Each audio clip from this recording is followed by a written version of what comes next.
Good morning all. हमारा channel देखिए, like करें, सब्सक्राइब करें, अपने फ्रेंड्स के साथ शेयर करें।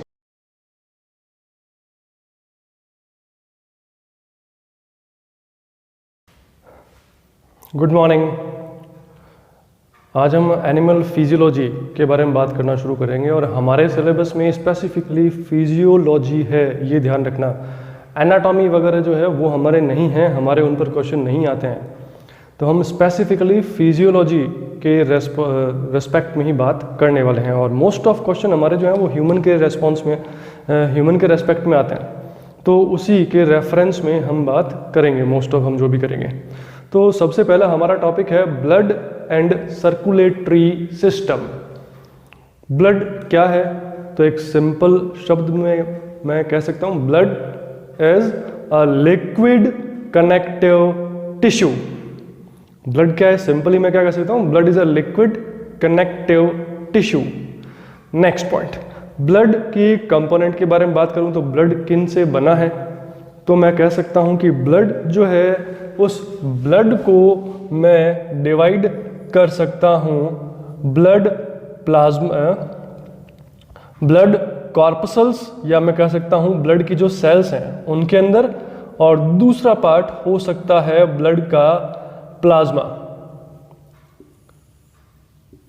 तो ब्लड के दो पार्ट हैं मेनली, ब्लड सेल्स हैं और ब्लड प्लाज्मा है। इनके बारे में अपन बात करेंगे। ब्लड सेल्स जो हैं, ये सेल्स तीन तरह की सेल्स होती हैं, WBC, RBC and platelets. WBC, RBC and platelets, तीन तरह की सेल्स हैं। सबसे पहला लिखना अपने को ब्लड क्या है? Liquid connective tissue. नेक्स्ट अपने को लिखना है ब्लड के दो पार्ट हैं, ब्लड सेल्स और प्लाज्मा। सेल्स जो हैं वो तीन तरह की हैं, WBC, RBC एंड प्लेटलेट्स। ये कितनी पाई जाती हैं वो हमने इम्यूनोलॉजी में भी बात की थी। एक बार फिर से वापस से रिवाइज कर लेते हैं अपन कि अप्रोक्सीमेटली 5 × 10⁶ सेल्स पर माइक्रोलीटर प्रेजेंट होती हैं RBC या इरिथ्रोसाइट्स। 5 × 10⁶ सेल्स पर माइक्रोलीटर RBC प्रेजेंट होती हैं। अप्रोक्सीमेटली 2 से 4 लाख, या मैं कह सकता हूँ 2 to 4, 2 से 4 × 10⁵ 10⁶ अपन ने लिखा था RBC, 10⁵ लिख रहा हूँ मैं, 2 to 4 × 10⁵ प्लेटलेट्स। प्लेटलेट्स होती हैं और सबसे कम होती हैं WBC, approximate 10 to 15,000 WBC cells पर माइक्रोलीटर प्रेजेंट होती हैं। WBC cells are part of immunity. Platelet cells are related to blood clotting. RBC related to oxygen carrying, क्योंकि RBC जो है वो ऑक्सीजन कैरिंग कैपेसिटी से रिलेटेड है। RBC, रेड ब्लड कॉर्पसल्स, किससे रिलेटेड है? ऑक्सीजन कैरी करने से रिलेटेड है। RBC जो है, percentage volume of RBC in blood is known as हिमेटोक्रीट। Percentage volume of RBC, percentage volume of RBCs out of total blood volume is known as hematocrit। इसको हेमाटोक्रीट कहा जाता है। फिर मैं बात करता हूँ ब्लड प्लाज्मा के बारे में। ब्लड प्लाज्मा जो है, अगर मैं ब्लड में से सेल्स को निकाल दूं तो बचा हुआ जो लिक्विड पार्ट है, that part is known as blood plasma. अब जो प्लाज्मा है, उस प्लाज्मा में से अगर clotting factor, specifically blood clotting factor जो 8 है, उसको अगर निकाल दिया जाए, तो प्लाज्मा में से अगर क्लॉटिंग फैक्टर को निकाल दिया जाए तो जो बचा हुआ पार्ट है वो कहलाएगा सीरम। तो ब्लड में से कॉर्पसल्स को निकाल दूं तो बचा हुआ पार्ट प्लाज्मा, प्लाज्मा में से क्लॉटिंग फैक्टर्स को निकाल दूं तो बचा हुआ पार्ट सीरम कहलाएगा। तो ये कुछ टर्म्स हैं कि प्लाज्मा क्या होता है, सीरम क्या होता है, आरबीसी कॉप्सल्स क्या हैं, वो हमें पता होनी चाहिए। अब हम स्पेसिफिकली बात करते हैं सबसे पहले कि जो ब्लड है, blood is an opaque liquid, OPAQUE। Opaque liquid का मतलब ट्रांसपेरेंट नहीं होता है एक तरह से, तो ओपैक लिक्विड है, अपारदर्शी द्रव है। फिर हम बात करते हैं इसकी वॉल्यूम जो है, इसकी विस्कोसिटी और इसकी डेंसिटी के बारे में। तो blood is slightly denser then water, water से थोड़ा सा ज़्यादा डेंस होता है। अगर मैं तुलना करूं, अगर वाटर की डेंसिटी 1 है तो ब्लड की डेंसिटी 1.05 है, यानी कि वाटर की डेंसिटी से थोड़ा सा ज़्यादा। विस्कोसिटी के बारे में बात करें तो blood is more viscous, blood is approx 3.5 times more viscous than water, water की तुलना में 3.5 टाइम्स जो है ब्लड मोर विस्कोसिटी शो करता है। फिर मैं बात करता हूं कि ब्लड का वॉल्यूम, तो ब्लड के वॉल्यूम के बारे में अगर हम बात करें तो नेक्स्ट पॉइंट अपना ब्लड का वॉल्यूम। तो वॉल्यूम अगर मैं एक एडल्ट ह्यूमन बीइंग्स के बारे में बात करूं तो एवरेज वॉल्यूम जो है ब्लड का मेल के अंदर, मेल में अप्रॉक्सीमेटली 5 to 6 लीटर ब्लड जो है वो प्रेजेंट होता है। एक हेल्दी ह्यूमन बीइंग जो है एडल्ट, उसके अंदर बात करें तो 5 से 6 लीटर मेल के अंदर और अप्रॉक्सीमेटली 4.5 से 5.5 यानी कि 4.5 से 5.5 लीटर अप्रॉक्स प्रेजेंट होता है फीमेल के अंदर। अच्छा, ये डिफरेंस क्यों है? ये डिफरेंस है बेसिकली कि मेल में ब्लड ज़्यादा है और फीमेल में कम, ऐसा क्यों? तो मेल में बेसिकली टेस्टोस्टेरोन की जो प्रेजेंस है वो इरिथ्रोपोइसिस को प्रमोट करती है और इस कारण से जो ब्लड का वॉल्यूम जो है वो कंपैरेटिवली ज़्यादा रहता है मेल के अंदर। तो टेस्टोस्टेरोन का जो फर्क पड़ता है यहाँ पर अकरेंस का, तो इसलिए मेल में ब्लड का वॉल्यूम जो है वो कंपैरेटिवली फीमेल की तुलना में ज़्यादा देखने को मिलेगा। तो ये कुछ प्रॉपर्टीज़ हैं ब्लड की। फिर हम बात करते हैं ब्लड फॉर्मेशन, और ब्लड फॉर्मेशन में अपन स्पेसिफिकली बात करेंगे कि जो ब्लड की सेल्स हैं उनके बारे में, बाकी अदर थिंग्स अभी अपन नहीं बात कर रहे। सेल्स जो हैं ब्लड की वो कहाँ पर बनती हैं, और तो सबसे पहले हमने इम्यूनोलॉजी में इस बारे में बात की थी। इम्यूनोलॉजी में हमने पढ़ा था कि हेमेटोपोइसिस एक प्रोसेस होता है, haematopoiesis a process to form different type of blood cells, different type of blood cells formed by haematopoietic stem cells by a process known as hematopoiesis, और hematopoiesis occur at bone marrow। हमने ये बात की थी ना पहले कि hematopoiesis कहाँ होती है, it occurs at bone marrow। hematopoiesis है क्या? Process to form different type of blood cells from hematopoietic stem cells। hematopoietic stem cell से different type of blood cells का बनना, वो क्या कहलाता है? hematopoiesis। अब वहाँ पर हमने बात भी की थी कि लिम्फोइड लीनिएज होता है, माइलॉइड लीनिएज होता है। माइलॉइड लीनिएज में ही इरिथ्रोसाइट प्रीकर्सर्स बनते हैं जो कि इरिथ्रोसाइट्स बनाती हैं, मेगा कैरियोसाइट्स बनते हैं जो कि प्लेटलेट्स बनाती हैं, और बाकी जो सभी सेल्स होती हैं वो क्या कहलाती हैं? वाइट ब्लड सेल्स या WBCs कहलाती हैं। और एक और चीज़ है जो रटने वाली चीज़ है, वो भी यहीं पर साथ साथ लिख लेते हैं, फिर आगे बात करते हैं कि WBCs जो हैं, ये डिफरेंट टाइप ऑफ WBCs का लाइफ स्पान डिफरेंट होता है, तो उसके बारे में हम बात नहीं कर रहे। प्लेटलेट्स के बारे में बात करें तो प्लेटलेट सेल्स का जो लाइफ स्पान है वो अप्रॉक्सीमेटली 15 to 20 डेज के आसपास होता है। और RBC के बारे में बात करें तो RBC का लाइफ स्पान 120 डेज होता है। जो मैच्योर RBCs हैं, मैच्योर RBCs का लाइफ स्पान जो है वो अप्रॉक्सीमेटली 120 डेज होता है। और इसके बाद स्प्लिन के अंदर इनका एपोप्टोसिस करवा दिया जाता है और मैक्रोफेजेस के द्वारा इनकी जो एपोप्टोटिक बॉडीज होती हैं उनको एनगल्फ कर लिया जाता है, और जो भी इनके अंदर मटेरियल होता है उसको रीयूज कर लिया जाता है। अब हम बात करते हैं स्पेसिफिकली आरबीसी जो है उसके रेफरेंस में अपन बात करते हैं। तो आरबीसी जो है मेनली आरबीसी के रेफरेंस में अपन बात करना शुरू करते हैं। आरबीसी बनती कैसे है, आरबीसी की स्पेसिफिक प्रॉपर्टीज क्या हैं, उनके बारे में अपन बात करना शुरू करते हैं।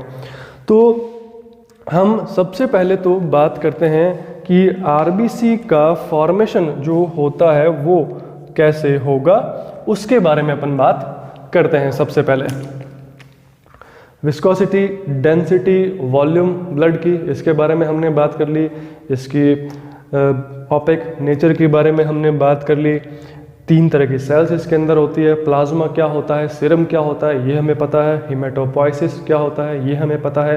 हिमेटोक्रीट क्या होता है, ये अभी हमने बात की। अब हम बात करते हैं नेक्स्ट, अपन बात करते हैं इरिथ्रोपोइसिस के बारे में, यानी कि इरिथ्रोसाइट्स का बनना, आरबीसी का बनना, रेड ब्लड कॉर्पसल्स का बनना, फॉर्मेशन ऑफ आरबीसी, इसको हम क्या कहते हैं, इरिथ्रोपोइसिस। कि आरबीसी का जो फॉर्मेशन का जो प्रोसेस है, उस प्रोसेस को कहा जाता है इरिथ्रोपोइसिस। इरिथ्रोपोइसिस शब्द से एक नाम याद आया होगा जो हमने सेल सिग्नलिंग में पढ़ा था, याद आया, इरिथ्रोपोइटिन, EPO, इरिथ्रोपोइटिन। जो इरिथ्रोपोइटिन है बेसिकली किडनी वाले कुछ सेल्स हैं वो सिक्रीट करती हैं, इरिथ्रोपोइटिन के बायोसिंथेसिस को बढ़ाती हैं। अच्छा, इरिथ्रोपोइटिन जो है ये इरिथ्रोपोइसिस को प्रमोट करता है, एक सिग्नलिंग मॉलिक्यूल की तरह काम आता है। तो कैसे काम आता है उसके बारे में अपन बात करते हैं। तो सबसे पहले तो हम ये बात करें कि इरिथ्रोपोइसिस, या सबसे पहले मैं बात करूं कि हेमेटोपोइसिस जो है, हेमेटोपोइसिस का प्रोसेस होता कहाँ पर है। तो हमने ये बात की थी इम्यूनोलॉजी के अंदर जब हमने शुरुआत की थी कि अर्ली एम्ब्रियो जो है उनमें यॉर्क सैक के अंदर शुरू होता है इरिथ्रोपोइसिस। अर्ली एम्ब्रियो, जायगोट है, जायगोट डिवीजन शुरू करता है, अर्ली एम्ब्रियोनिक कंडीशंस हैं वहाँ पर हेमेटोपोइसिस अर्ली एम्ब्रियोनिक कंडीशन में कहाँ पर होता है, साथ साथ लिखते जाना।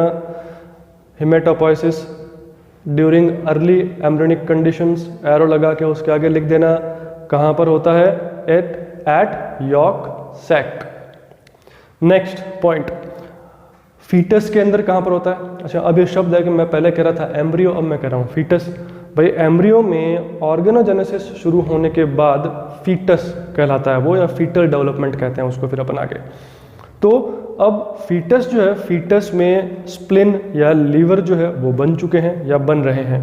तो फीटस के अंदर स्प्लिन और लीवर जो है, फीटस लीवर या फीटल स्प्लिन, वहाँ पर हेमेटोपोइसिस होता है। मोस्ट ऑफ केसेस जो हैं, मोस्ट ऑफ केसेस के अंदर देखा गया है कि जो फीटस का लीवर है वहाँ पर हेमेटोपोइसिस देखने को मिलता है। Next point, at 9th month of pregnancy, जो प्रेगनेंसी का 9th मंथ है वहाँ पर हेमेटोपोइसिस जो है वो बोन मैरो में शुरू हो जाती है, और आफ्टर बर्थ पूरे लाइफ लॉन्ग बोन मैरो के अंदर जो है हेमेटोपोइसिस चलती रहती है। तो ये साइट ऑफ हेमेटोपोइसिस हैं जिनके बारे में हमने बात की है। Now we will further discuss about specifically erythropoiesis. तो हेमेटोपोइसिस का ही पार्ट है इरिथ्रोपोइसिस, आरबीसी डेवलपमेंट। तो now we will discuss about RBC development. RBC development शुरू किससे होगा, कहाँ होगा, बोन मैरो में। हिमेटोपोइटिक स्टेम सेल्स, तो सबसे पहले हमने बात की है haematopoietic stem cells, HSC। Haematopoietic stem cells जो हैं, haematopoietic stem cells erythropoietin, EPO, erythropoietin की प्रेजेंस में डिफ्रेंशिएट होती हैं और बनाती हैं। अच्छा, ये स्टेम सेल्स हैं तो मैं यहाँ पर एक एरो और लगा देता हूँ, सेल्फ रिन्यूअल का। Haematopoietic stem sales differentiate in early normoblast, NORMOBLAST, early normoblast in presence of EPO erythropoietin, erythropoietin के स्टिम्युलेशन से haematopoietic stem sales early normoblast बनाती हैं। Early normoblast differentiate into intermediate normoblast, intermediate normoblast, intermediate normoblast differentiate into late normoblast. Here we can see that size of nucleus is decreased during this process. Nucleus का size इस process के दौरान decrease होता जा रहा है। Haematopoietic stem cells से early normoblast, उससे इंटरमीडिएट नॉर्मोब्लास्ट, उससे लेट नॉर्मोब्लास्ट, और लेट नॉर्मोब्लास्ट डिफरेंशिएट होती है रेटिक्यूलोसाइट में। रेटिक्यूलोसाइट स्टेज पर न्यूक्लियस डिसअपियर हो जाता है। We are specifically discussing about mammalian RBC development, क्योंकि मैमल्स की मैच्योर आरबीसी में न्यूक्लियस नहीं होता है, एक्सेप्ट कैमेलियोडी जो फैमिली है। जो कैमल वाली जो फैमिली है उसको अगर छोड़ दिया जाए तो जो मैमल्स हैं उनके मैच्योर आरबीसी में न्यूक्लियस नहीं होता है। बाकी जो फिशेज, एम्फीबियन वगैरह हैं, रेप्टाइल्स, उनके अंदर मैच्योर आरबीसी में न्यूक्लियस होता है। But we are specifically discussed about mammalian, और मैमेलियन में भी अपन स्पेसिफिकली कौन सा लेकर चलते हैं, ह्यूमन का। तो रेटिक्यूलोसाइट स्टेज पर आते आते न्यूक्लियस डिसअपियर हो जाता है। एक बार क्वेश्चन आया था which of the following cell, कुछ क्वेश्चन था कि न्यूक्लियस किस स्टेज वाली सेल्स में पहली बार डिसअपियर होता है मैमेलियन आरबीसी डेवलपमेंट के दौरान। तो उसका जवाब था रेटिक्यूलोसाइट। तो रेटिकुलोसाइट जो है, रेटिकुलोसाइट आ जाती है, अब इसको ट्रांसफर कर दिया जाता है। यहाँ तक का प्रोसेस तो बोन मैरो में चल रहा था। अब बोन मैरो से इसको ट्रांसफर कर दिया जाता है ब्लड वेसल्स में। ब्लड वेसल्स में रेटिकुलोसाइट का मैच्योरेशन होता है और आरबीसी बन जाती है। इसके शेप में चेंज आना शुरू होता है और आरबीसी बन जाती है। और आरबीसी का शेप कैसा होता है, तो आरबीसी का शेप होता है biconcave shape, biconcave shape.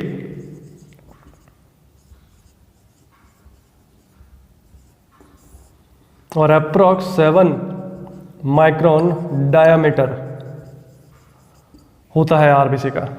RBC का शेप कैसा होता है, नेक्स्ट पॉइंट लिखना। ये प्रोसेस जो है ये इरिथ्रोपोइसिस का प्रोसेस है। इरिथ्रोपोइसिस के प्रोसेस का ये फ्लो चार्ट बनाने के बाद नेक्स्ट लिखना shape of RBC biconcave, its diameter 7 micron. यहाँ पर एक चीज़ और मैंने शो की है कि ये मैंने लिखा है HIF। ये HIF हमने बात की थी बायोकेमिस्ट्री वाले टाइम पर, हाइपोक्सिया इंड्यूस्ड फैक्टर, यानी कि हाइपोक्सिक कंडीशन, ऑक्सीजन की कमी हो जाती है। हाइपोक्सिक कंडीशन के दौरान HIF का एक्सप्रेशन बढ़ जाता है। और ये HIF, ये हाइपोक्सिया इंड्यूस्ड फैक्टर कब बनता है, थ्योरी में लिख लेना। हाइपोक्सिया के आगे एरो लगा के लिख लेना expression of HIF gene increase, और HIF के ब्रैकेट में लिख देना ट्रांसक्रिप्शन फैक्टर। फिर उसके आगे एरो लगा के लिख देना कि जो HIF है ये क्या करता है, ये प्रमोट करवाता है EPO के सिंथेसिस एंड सिक्रेशन को।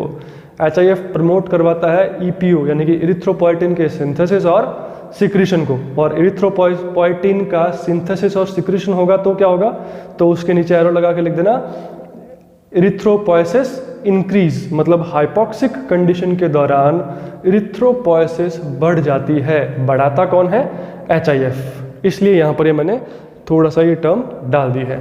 अब हम बात करते हैं आरबीसी के बारे में। तो आरबीसी का शेप कैसा होता है, बाई कॉनकेव शेप, और ये बाई कॉनकेव शेप है, 7 माइक्रोन डायमीटर है। अब सवाल ये है कि आरबीसी का शेप बाई कॉनकेव क्यों है, इसके शेप का सिग्निफिकेंस क्या है, इसके शेप का सिग्निफिकेंस क्या है। तो significance of its shape is high surface area to volume ratio. Biconcave shape होने के कारण इसका surface area upon volume ratio high होता है। Surface area upon volume ratio जो है वो हाई होता है। और surface area to volume ratio high क्यों होता है? Surface area to volume ratio high होता है to increase oxygen uptake. Surface area to volume ratio ज़्यादा होने के कारण क्या हुआ, ये अपनी सरफेस से ऑक्सीजन का ज़्यादा अपटेक कर पाती है, ऑक्सीजन का ज़्यादा अपटेक कर पाती है। दूसरी खास बात, इस बाइकॉन्केव शेप के कारण इसका जो फ्लो है, resistance in flow, resistance of flow in blood vessels decreased. इनके जो फ्लो का, इनकी गति में अवरोध कम हो जाता है, इनके फ्लो में रेजिस्टेंस जो है वो कम हो जाता है, क्योंकि ब्लड वेसल्स में इनको फ्लो करना होता है। तो बाइकॉन्केव शेप होने के कारण जब ये फ्लो करती हैं तो रेजिस्टेंस कम डेवलप होता है, और कम रेजिस्टेंस होने के कारण ये आसानी से फ्लो कर पाती है ब्लड के अंदर। अब बात करते हैं, हमने कुछ प्रोटीन्स हैं जिनके बारे में बात की थी आरबीसी के बारे में जब हमने सेल बायोलॉजी पढ़ी थी, जब हमने साइटोस्केलेटन पढ़ा था। तो उन प्रोटीन के नाम मैं यहाँ पर एक बार बता देता हूँ फटाफट वापस से कि वो कौन सी प्रोटीन थी जिनके नाम हमने ऑलरेडी देखे हुए थे वहाँ पर। तो वो प्रोटीन जो है आरबीसी की मेम्ब्रेन प्रोटीन्स के बारे में बात करूँ तो आरबीसी की मेम्ब्रेन प्रोटीन है ग्लाइकोफॉरिन एंड बैंड 3। ये आरबीसी की ट्रांस मेम्ब्रेन प्रोटीन है या इंटीग्रल मेम्ब्रेन प्रोटीन है। आरबीसी में मेम्ब्रेन बाउंड प्रोटीन या पेरिफेरल प्रोटीन्स के बारे में बात करूं तो बैंड 4.1, एनकायरिन, स्पेक्ट्रिन, ये जो हैं ये आरबीसी की मेम्ब्रेन पेरिफेरल मेम्ब्रेन प्रोटीन्स हैं, जो कि इन ग्लाइकोफॉरिन या बैंड 3 प्रोटीन से अंदर साइटोप्लाज्म की तरफ या सेल कॉर्टेक्स की तरफ जुड़ी हुई रहती हैं, पेरिफेरल प्रोटीन्स हैं अंदर की तरफ। इसके अलावा नेक्स्ट अपन बात करें तो आरबीसी के साइटोप्लाज्म में साइटोप्लाज्मिक प्रोटीन जो है सबसे मेन साइटोप्लाज्मिक प्रोटीन है haemoglobin.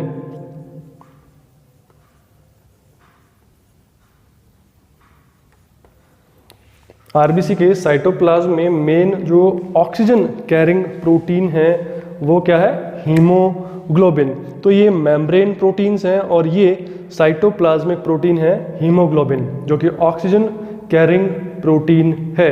It is an oxygen carrying protein. इसके अलावा और कौन कौन सी प्रोटीन्स हैं यहाँ पर जो प्रेजेंट होती हैं हीमोग्लोबिन के अंदर, तो इसके अलावा और ग्लाइकोलाइसिस रिलेटेड एंजाइम्स प्रेजेंट होते हैं, ग्लाइकोलाइसिस रिलेटेड एंजाइम्स प्रेजेंट होते हैं, pentose phosphate pathway related enzymes present होते हैं, क्योंकि हमने पढ़ा था कि mature mammalian RBC lacks most of membrane bound cell organelles. तो मोस्ट ऑफ जो membrane bound cell organelles absent हैं, तो इसका मतलब ये हुआ कि उनसे रिलेटेड जो पाथवेज हैं वो भी एब्सेंट होंगे। माइटोकॉन्ड्रिया नहीं होता है, न्यूक्लियस नहीं होता है, तो माइटोकॉन्ड्रिया न्यूक्लियस नहीं होने से क्या होगा कि न्यूक्लियस रिलेटेड बहुत सारी चीज़ें हैं जो यहाँ पर नहीं होंगी, और माइटोकॉन्ड्रिया नहीं होने से जो ऑक्सीडेटिव पाथवेज हैं बहुत सारे वो यहाँ पर नहीं होंगे। तो मेन 2 पाथवे ही आरबीसी में चलते हैं, एक तो पेंटोज फॉस्फेट पाथवे, एक ग्लाइकोलाइसिस, और एक ग्लाइकोलाइसिस का ही एक अल्टरनेट पाथवे जो हमने पढ़ा था रैपापोर्ट ल्यूबरिंग साइकिल। तो इन पाथवेज रिलेटेड एंजाइम्स भी इसके अंदर प्रेजेंट होते हैं। दूसरी खास बात, आरबीसी के अंदर अगर मैं बात करूं तो इंटरनल एनवायरनमेंट जो है आरबीसी का वो स्लाइटली एसिडिक होता है। Internal environment of RBC is slightly acidic, और इस एसिडिक एनवायरनमेंट को या यहाँ पर साइटोप्लाज्मिक बफर की तरह काम आता है हिस्टिडिन। हिस्टिडिन जो है वो एक साइटोप्लाज्मिक बफर की तरह काम आता है आरबीसी के अंदर। अच्छा, पीएच से ही हमें याद आया, जहाँ पर हमने स्टार्टिंग में हेडिंग डाली थी ब्लड, एक लाइन वहाँ पर और ऐड करनी है हमें कि ब्लड की पीएच क्या है। तो ब्लड की जो पीएच है, ब्लड की पीएच अप्रॉक्स 7.2 से 7.4 के आसपास रहती है। और ब्लड पीएच मेंटेन करने वाला जो बफर है वो बाइकार्बोनेट बफर होता है, जो ब्लड पीएच को मेंटेन करता है। ब्लड की पीएच अप्रॉक्स 7.2 से 7.4 के आसपास रहती है। अगर 7.4 से ज़्यादा हो जाती है ब्लड की पीएच तो इसको एल्कलोसिस, एल्कलोसिस, एल्कली हो गई ना, बेसिक नेचर हो गई, क्षारीय प्रवृत्ति हो गई, एल्कलोसिस कहा जाता है। और अगर 7.2 से कम हो जाती है ब्लड की पीएच तो इसे एसिडोसिस कहा जाता है, एसिडोसिस। तो ये ब्लड जहाँ पर हमने हेडिंग डाली थी स्टार्टिंग में, वहीं पर लिख देना कि ब्लड की पीएच कितनी होती है, 7.2 टू 7.4। 7.4 से ज़्यादा एल्कलोसिस, 7.4 से कम एसिडोसिस। ब्लड पीएच मेंटेन करने वाला बफर कार्बोनेट, बाइकार्बोनेट बफर। तो ये मेन बफर के रूप में काम में आता है। यहाँ पर हम आते हैं वापस अपन आरबीसी पे ही, कि आरबीसी के बारे में हमने बात की थी। आरबीसी की शेप क्या है, बाइकॉनकेव। इसका फायदा क्या है, ऑक्सीजन कैरिंग कैपेसिटी बढ़ती है और ब्लड वेसल्स के अंदर जो इसका फ्लो है वो आराम से हो पाता है। इसकी हिमेटोक्रीट किसे कहते हैं, percentage volume of RBC in total blood volume, known as haematocrit, ये अभी हमने बात की थी। आरबीसी की मेम्ब्रेन प्रोटीन्स ग्लाइकोफोरिन बैंड 3 और peripheral membrane protein band 4.1, ankyrin, spectrin. ये एनकायरिन और स्पेक्ट्रिन जो है ये एक्टिन साइटोस्केलेटन के साथ लिंक भी बनाती हैं। इसके अलावा साइटोप्लाज्मिक प्रोटीन के बारे में बात करें तो हीमोग्लोबिन है और ग्लाइकोलाइसिस रिलेटेड एंजाइम्स हैं, pentose phosphate related enzyme, pathway related enzymes हैं और रैपारेट ल्यूब्रिंग साइकिल रिलेटेड एंजाइम्स जो हैं वो प्रेजेंट हैं इसके अंदर। और मैच्योर मैमेलिन आरबीसी में मेम्ब्रेन बाउंड सेल ऑर्गेनेल जो है वो नहीं होते हैं मोस्ट ऑफ। फिर हम बात करते हैं अब हीमोग्लोबिन जो है उससे रिलेटेड अपन कुछ बात कर लेते हैं यहाँ पर, कि जो हीमोग्लोबिन है इसके बारे में कुछ बेसिक हमने ऑलरेडी मॉलिक्यूलर बायोलॉजी में पढ़े थे। मैं एक बार वापस से फटाफट उनको रिवाइज करवा देता हूँ क्योंकि वो ब्लड से रिलेटेड है। तो हीमोग्लोबिन जो है, हीमोग्लोबिन दो पार्ट से मिलकर बना होता है। हीमोग्लोबिन के दो पार्ट होते हैं basically, haem and globin. Haem part and globin part. Haem part जो है ये पिगमेंट पार्ट है और ग्लोबिन पार्ट जो है ये प्रोटीन पार्ट है। हीम जो पार्ट है ये पार्ट बना हुआ होता है आयरन, जो कि Fe+2 फॉर्म में रहता है मेनली, और पोरफायरिन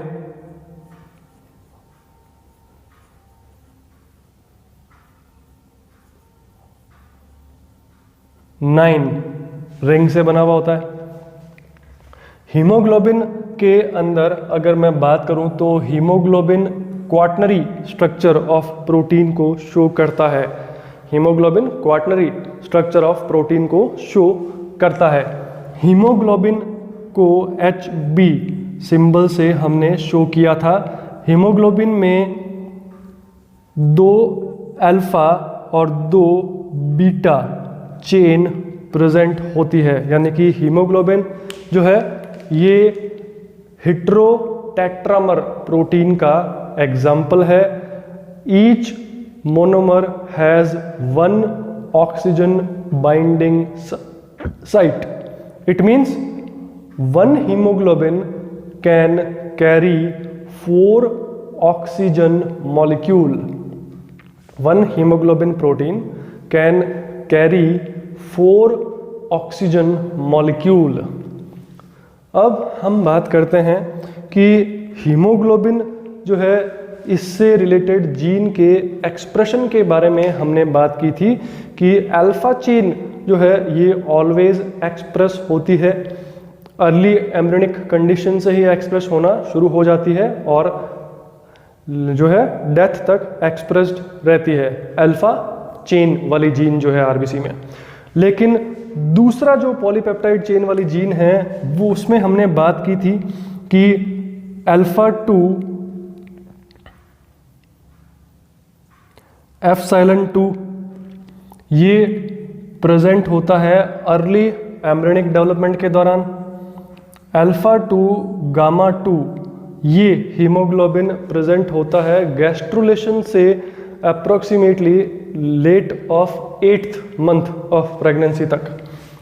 इसके बाद हमने बात की थी कि अल्फा 2 डेल्टा 2 और अल्फा 2 बीटा 2 ये फॉर्म जो है ये एक्सप्रेस होना शुरू हो जाती है बर्थ के समय पर। जब बर्थ होना वाला होता है लेट प्रेगनेंसी के दौरान, तो एप्सिलॉन वाली जीन जो है ये एक्सप्रेस होती है अर्ली एम्ब्रियोनिक कंडीशन के दौरान up to up to late blastula stage तक। गामा प्रोटीन वाली जो जीन है ये गैस्ट्रुलेशन से लेकर और लेट प्रेगनेंसी तक एक्सप्रेस्ड रहती है, और डेल्टा और बीटा वाली जो जीन है ये बर्थ के टाइम पर एक्सप्रेस होना शुरू हो जाती हैं। तो अगर मैं बात करूं कि जो एडल्ट ह्यूमन बीइंग है या हमारे अंदर मैं बात करूं आफ्टर बर्थ, तो अप्रॉक्सीमेटली 97% या मोर देन 97% जो है वो अल्फा 2 बीटा 2 फॉर्म प्रेजेंट होती है और लेस देन 3% जो है अल्फा 2 डेल्टा 2 फॉर्म प्रेजेंट होती है हीमोग्लोबिन की। अब यहाँ पर अगर मैं बात करूँ ऑक्सीजन के लिए एफिनिटी की, तो ऑक्सीजन एफिनिटी अगर मैं यहाँ पर इसमें लिख दूँ 1, इसके लिख दूँ 2 और इसके लिख दूँ 3, तो ऑक्सीजन एफिनिटी जो है वो इस तरह से शो की जा सकती है कि ऑक्सीजन एफिनिटी जो है अर्ली एम्ब्रियोनिक कंडीशन में जो हीमोग्लोबिन है उसकी एफिनिटी ऑक्सीजन के लिए बहुत ज़्यादा है। फिर जैसे जैसे आगे वो डेवलप हो रहा है तो अल्फा 2 गामा 2 वाले की उससे थोड़ी कम है, लेकिन जो हमारे अंदर जो प्रेजेंट है अल्फा 2 बीटा 2 फॉर्म उसकी तुलना में एफिनिटी अभी भी एम्ब्रियोनिक कंडीशन के अंदर ज़्यादा है। एम्ब्रियोनिक कंडीशन में हीमोग्लोबिन की ऑक्सीजन एफिनिटी ज़्यादा क्यों है, ये सवाल मन में आ रहा होगा। तो इस सवाल का एक सिंपल सा जवाब है। पहली बात तो ये कि फीटस जो है वो लिक्विड मीडिया में ग्रो करता है, उसके चारों तरफ जो है एमनियोटिक फ्लूइड होता है और उस फ्लूइड से वो डिफ्यूजन के द्वारा गैसेस एक्सचेंज करता है, और ऑक्सीजन की सॉल्युबिलिटी कम होने के कारण जो है फ्लूइड के अंदर ऑक्सीजन की अमाउंट कम होती है। उस कम ऑक्सीजन को अगर अपटेक करना है तो हीमोग्लोबिन हाई एफिनिटी वाला चाहिए, इसलिए एम्ब्रियोनिक कंडीशन के दौरान हाई एफिनिटी वाली हीमोग्लोबिन की फॉर्म्स प्रेजेंट होती हैं, such as alpha 2 epsilon 2 alpha 2 gamma 2, जो हाई एफिनिटी वाली फॉर्म्स हैं ये प्रेजेंट होती हैं। फिर आफ्टर बर्थ अगर मैं बात करता हूँ बर्थ के बाद, तो आफ्टर बर्थ हीमोग्लोबिन कम एफिनिटी वाला चाहिए कंपैरेटिवली। व्हाई? बिकॉज हम एयर ब्रीदर हैं, हम एयर से हवा से सांस लेते हैं और एयर में ऑक्सीजन ज़्यादा होती है 21%, तो हमें कम एफिनिटी वाला हीमोग्लोबिन जो है वो सफिशेंट होता है। तो जो ये अल्फा 2 बीटा 2 फॉर्म्स हैं ये कंपैरेटिवली इन दोनों से कम एफिनिटी शो करती है ऑक्सीजन अपटेक करने के लिए। फिर हम बात करते हैं हीमोग्लोबिन की जीन में म्यूटेशन से रिलेटेड एक डिजीज़ है, उसके बारे में भी यहाँ पर नाम लिख लेते हैं। शायद नाम याद आ गया होगा। हीमोग्लोबिन की बीटा चेन में 6th पोजीशन पर जो है ग्लूटामिन की स्थान पर, ग्लूटामिक की स्थान पर या ग्लूटामेट के स्थान पर वैलिन का आ जाना। याद आया? तो लिख लो नाम। क्या नाम है? Sickle cell anaemia. तो हीमोग्लोबिन से रिलेटेड डिजीज नाम लिखना, sickle cell anaemia, sickle cell anaemia या सिकल शेप्ड एनीमिया।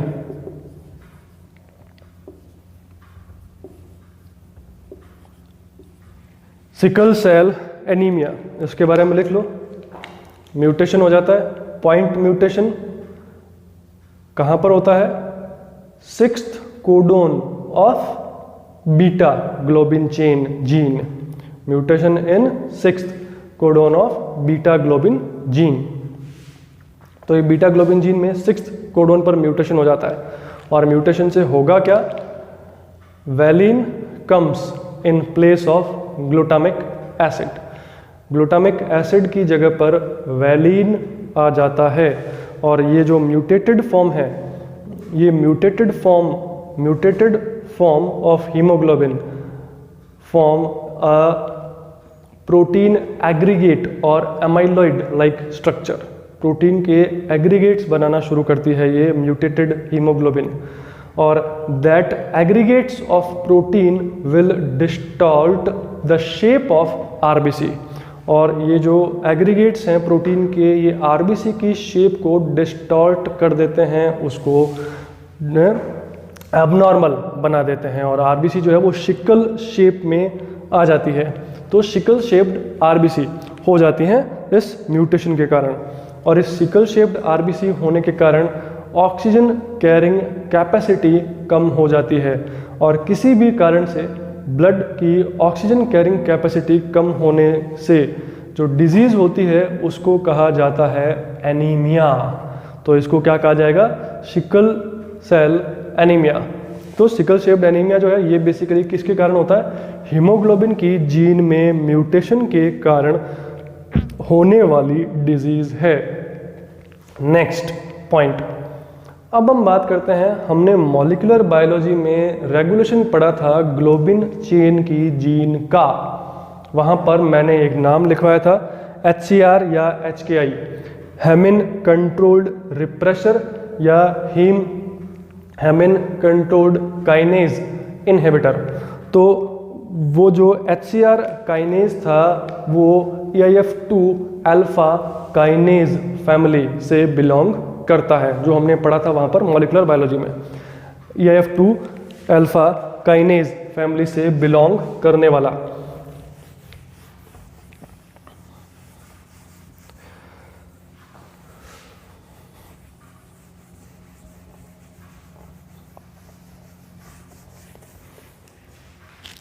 एक बार रेगुलेशन जरूर देखना, क्योंकि रेगुलेशन में हमने HCR भी पढ़ा था, कि जो लोकस कंट्रोल रीजन पढ़ा था LCR, वो लोकस कंट्रोल रीजन जो होता है वो टाइम स्पेसिफिक एक्सप्रेशन करवाता है हीमोग्लोबिन की जो जीन्स हैं उनका, ये हमने वहाँ मॉलिक्यूलर बायोलॉजी में पढ़ा था।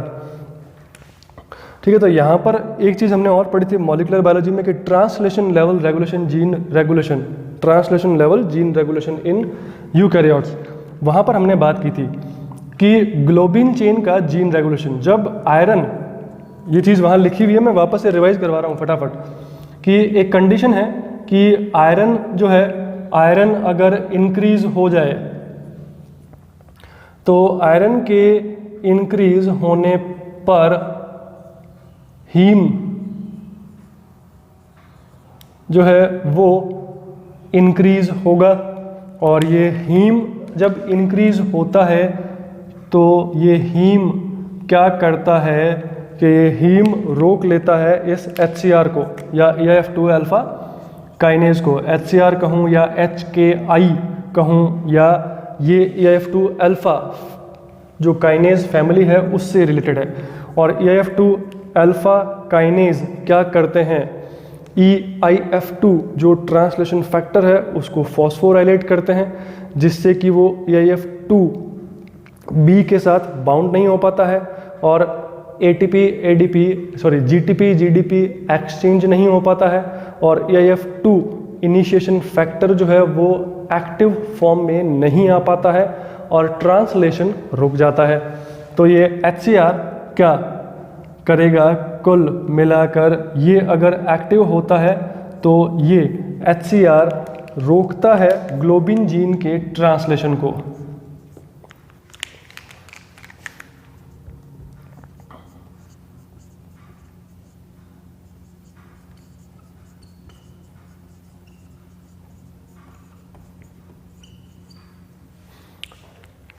तो ये मैं इसलिए बता रहा हूँ ताकि हमें वापस एक बार याद रहे कि अगर आयरन बढ़ेगा तो हीम मॉलिक्यूल बनेगा, और हीम मॉलिक्यूल बनेगा तो वो हीम मॉलिक्यूल इस HCl को रोकेगा, और HCl के रुकने के कारण ग्लोबिन mRNA का ट्रांसलेशन जो है वो रुकने से बच जाएगा। कुल मिलाकर हीम मॉलिक्यूल के बढ़ने पर ग्लोबिन प्रोटीन का ट्रांसलेशन बढ़ जाता है। इसी तरह से जब ग्लोबिन प्रोटीन अगर कम हो जाती हैं या आयरन जब कम होगा तो आयरन के कम होने पर हीम कम हो जाता है। हीम कम होने पर HCl का इनहिबिशन नहीं हो पाता है। HCl का इनहिबिशन नहीं होगा तो HCl ग्लोबिन प्रोटीन के ट्रांसलेशन को रोकना शुरू कर देता है। तो इस तरह से आयरन जो है, आयरन की प्रेजेंस या अब्सेंस के आधार पर ग्लोबिन प्रोटीन के ट्रांसलेशन को रेगुलेट किया जाता है। ये हमने मॉलिक्यूलर बायोलॉजी में पढ़ा था। अब यहाँ पर अगर इस HCl या HKI वाली जो जीन है इसके अंदर म्यूटेशन हो जाए तो क्या होगा, या फिर इस EIF2 अल्फा काइनेज वाली जो जीन है इसकी EIF2 अल्फा काइनेज वाली जीन में अगर म्यूटेशन हो जाए तो उस कंडीशन में क्या होगा। उस कंडीशन में अगर आयरन कम भी होगा तो भी ग्लोबिन जीन का एक्सप्रेशन जो है वो बढ़ता जाएगा, और उस कंडीशन में जो कलर है ब्लड का वो और भी ज़्यादा डार्क होना शुरू हो जाएगा। RBC के नंबर प्रॉपरली इंक्रीज नहीं हो पाएंगे हीमोग्लोबिन नहीं बनने के कारण, और उस कंडीशन में माइक्रोसाइटिक एनीमिया हो जाता है। माइक्रोसाइटिक एनीमिया मतलब RBC काउंट कम हो जाना। RBC काउंट जो है वो कम हो जाते हैं और ऑक्सीजन कैरिंग कैपेसिटी जो है वो कम हो जाएगी। तो ऑक्सीजन कैरिंग कैपेसिटी कम मतलब एनीमिया। तो माइक्रोसाइटिक एनीमिया आयरन डेफिशिएंसी के कारण देखने को मिलता है, ये हमें ध्यान रखना है। तो साथ साथ हम डिजीज़ के नाम भी लिखते जा रहे हैं, ये ध्यान रखना। जो जहाँ पर डिजीज़ आ रही है उसका नाम साथ साथ अपन लिखते जा रहे हैं। अच्छा, कुछ टर्म्स हैं जो हमें ध्यान रखनी है कि हीमोग्लोबिन अगर ऑक्सीजन के साथ बाइंड है तो इसको क्या कहेंगे, ऑक्सी हीमोग्लोबिन। हीमोग्लोबिन अगर CO2 के साथ बाइंड है तो इसे क्या कहेंगे, कार्ब अमीनो फॉर्म होती है, ये कार्ब एमिनो हीमोग्लोबिन। ये बहुत ही कम अमाउंट में होता है। CO2 जो है, CO2 हीमोग्लोबिन के साथ बहुत ही कम अमाउंट में बाउंड होती है, क्योंकि मोस्ट ऑफ CO2 जो है वो बाइकार्बोनेट बना लेती है। और CO2 की ट्रांसपोर्ट फॉर्म जो होती है, कार्बन डाइऑक्साइड की जो ट्रांसपोर्ट फॉर्म होती है ब्लड में, वो क्या होती है, बाइकार्बोनेट। CO2 की transport form of CO2 is mainly bicarbonate form. Approx 96% bicarbonate form में प्रेजेंट होती है CO2, और लेस देन 5% हीमोग्लोबिन जो है उसके साथ जुड़ जाती है और कार्ब अमीनो हीमोग्लोबिन बना लेती है। इसके अलावा कार्बन मोनोऑक्साइड बाउंड फॉर्म जो है हीमोग्लोबिन की, इसको कार्बोक्सी हीमोग्लोबिन फॉर्म कहते हैं।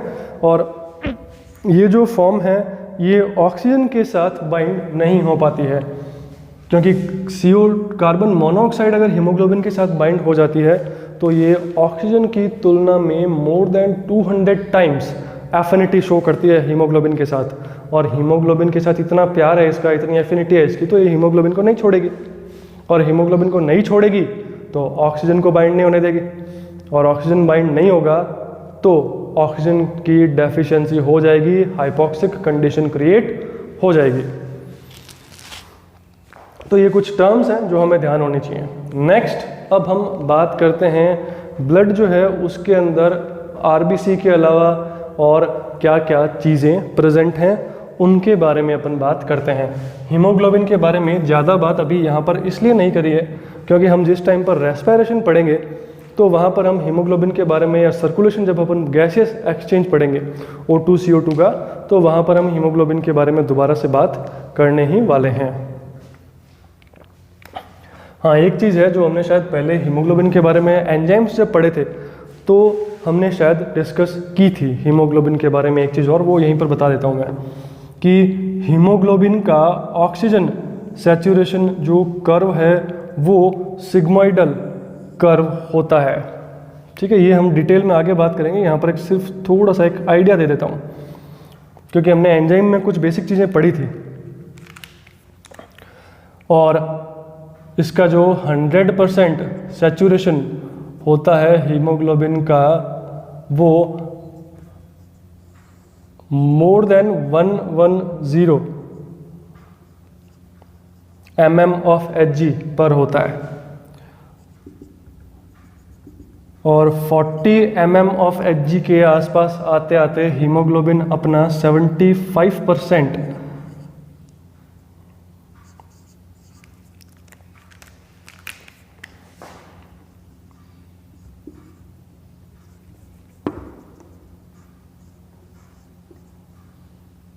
पार्शियल प्रेशर ऑफ ऑक्सीजन है mm ऑफ Hg, इसके अंदर लिखा हुआ है, और y एक्सिस जो है इस पर लिखा हुआ है परसेंटेज सैचुरेशन ऑफ हीमोग्लोबिन।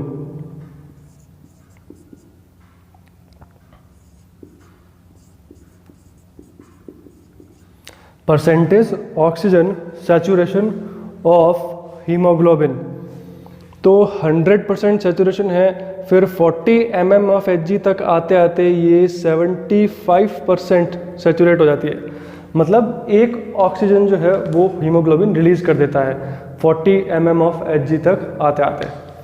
और जब टिश्यूज़ में 40 mm ऑफ Hg से कम हीमोग्लोबिन हो जाएगा तो फिर वो एक्स्ट्रा ऑक्सीजन जो है वो रिलीज की जाएगी। 40 mm ऑफ Hg से कम ऑक्सीजन हो जाना का मतलब ये हुआ हाइपोक्सिक कंडीशन क्रिएट हो जाना, ऑक्सीजन स्ट्रेस क्रिएट हो जाना, और जब ऑक्सीजन स्ट्रेस हो जाएगा तो हीमोग्लोबिन ऑक्सीजन और ज़्यादा रिलीज करेगा। नॉर्मल कंडीशन में 4 में से 1 ऑक्सीजन ही रिलीज करता है हीमोग्लोबिन। क्योंकि इस कर्व में एक चीज़ देखने को मिल रही है कि इस कर्व में जब मैं ऊपर आ रहा हूँ तो ऊपर की तरफ ये ग्राफ जो है, इस ग्राफ में स्लोप बहुत कम है, इस ग्राफ में स्लोप बहुत कम है ऊपर की तरफ। लेकिन अगर मैं नीचे जाता हूँ तो नीचे की तरफ इसमें स्लोप जो है बहुत ज़्यादा है। ये देखो यहाँ पर स्लोप मतलब ये होता है एक स्पर्श रेखा खींच दी जाए, तो ये स्लोप बिल्कुल खड़ा है यहाँ पर। अगर यहाँ पर मैं बात करता हूँ इस जगह पर, तो यहाँ पर क्या हुआ, स्लोप कम हो गया। जितना लाइन झुकती जाती है, जितना लाइन झुकती जाएगी इस एक्स एक्सिस के जितना ज़्यादा पैरेलल होती जाएगी उतना ही स्लोप कम हो जाएगा। अगर बिल्कुल पैरेलल हो गई एक्स एक्सिस के तो मतलब स्लोप 0। तो ऊपर की तरफ ग्राफ में स्लोप कम है, जबकि नीचे की तरफ वाला जो ग्राफ है उसमें स्लोप ज़्यादा है। स्लोप ज़्यादा होने का मतलब क्या हुआ कि एफिनिटी भी ज़्यादा है, और अगर ऑक्सीजन इससे कम हुई, अगर ये पीछे गया तो रिलीज होने की कैपेसिटी भी ज़्यादा है, मतलब फटाफट रिलीज करेगा अगर इससे कम होती है ऑक्सीजन तो, और अगर इससे ज़्यादा बढ़ती है तो फटाफट एक्सेप्ट भी करेगा ऑक्सीजन। और इस लेवल से ज़्यादा आने के बाद धीरे धीरे ही तो रिलीज करेगा और धीरे धीरे ही अपटेक की जाएगी ऑक्सीजन। लेकिन ये डिटेल में भी अपन आगे बात करेंगे क्योंकि ये रेस्पिरेशन का पार्ट है। अब बात करते हैं ब्लड प्लाज्मा के बारे में। तो ब्लड प्लाज्मा में क्या क्या कंपोनेंट हैं उनके बारे में बात करते हैं। पहले एक बार अपन फटाफट शॉर्ट में लिख लेते हैं क्या क्या है। Protein comma minerals comma growth factors comma amino acids, protein comma minerals comma growth factors comma amino acids comma hormones etcetera, ये बहुत सारी चीज़ें हैं। अब हम बात करते हैं प्रोटीन जो ब्लड में प्रेजेंट हैं। तो ब्लड में जो प्रोटीन प्रेजेंट हैं उनके बारे में अगर मैं बात करता हूँ, ब्लड प्रोटीन्स में सबसे ज़्यादा प्रोटीन जो है वो एल्ब्यूमिन होती है। एल्ब्यूमिन से कम ग्लोबुलिन, और इससे कम